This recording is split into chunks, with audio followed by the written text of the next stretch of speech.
Well, good morning, guys. It's Pastor Andy. Today's August the 20th, and we're looking at Psalm 143.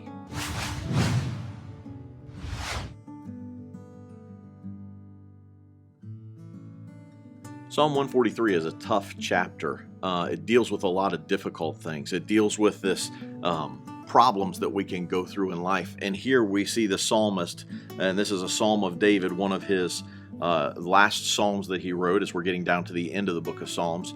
He's crying out for help because of the difficulties and the problems that he's going through. This is one of the last penitent psalms. So we see David in here crying out to God once again, just like yesterday in the chapter, how he was looking to God for help. Well, today we get the example of prayer in this chapter. Now, God will bring difficult circumstances, difficult people, problems, issues, all of those things. Sometimes He'll bring them into our life to get our attention. But sometimes He brings those things into our life to polish us and to make us into what He wants us to be.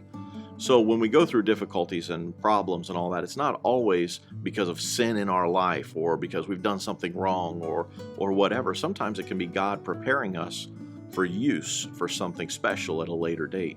And here in this psalm, we see a great example that David sets for us in prayer. Let's look at the chapter together.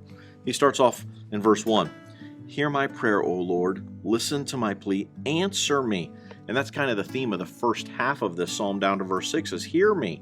And he's telling God the situation that he's in. Now, does God not know what David is facing? Well, that's stupid. Of course God knows what David's facing. God knows everything. Well, then why did God want David to tell him what he was facing? Well, it was two reasons, I believe. One is so that David would honestly acknowledge what's happening in his life.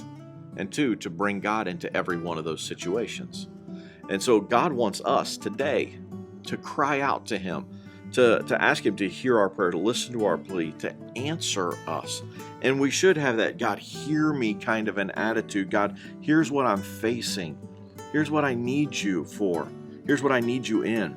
And what made it even more difficult for David is, look at verse 5. He said, I remember the days of old. David was reminiscing while he's in the middle of this problem about the good old days. Back when he was a shepherd, back when things were easy and weren't as difficult. But wait a minute, were the good old days that good? My grandpa used to always tell me when we were riding around together, he'd say, Andrew, the good old days, they weren't that good at all. And we have a tendency to remember things differently. We look at our past through rose-colored glasses, so to speak. The further disconnected we get from a situation, the better it used to be. The good old days. Well, they weren't that great. But David is remembering all of these things, and he's pouring out his heart to God and telling God the situation that he's in. And he transitions in verse number 7 from hear me to God, will you answer me? Look at verse 7. Come quickly, Lord, and answer me, for my depression deepens. Don't turn away from me or I will die. Have you ever felt like that? The depression is just wrapping you up and you're just spiraling out of control.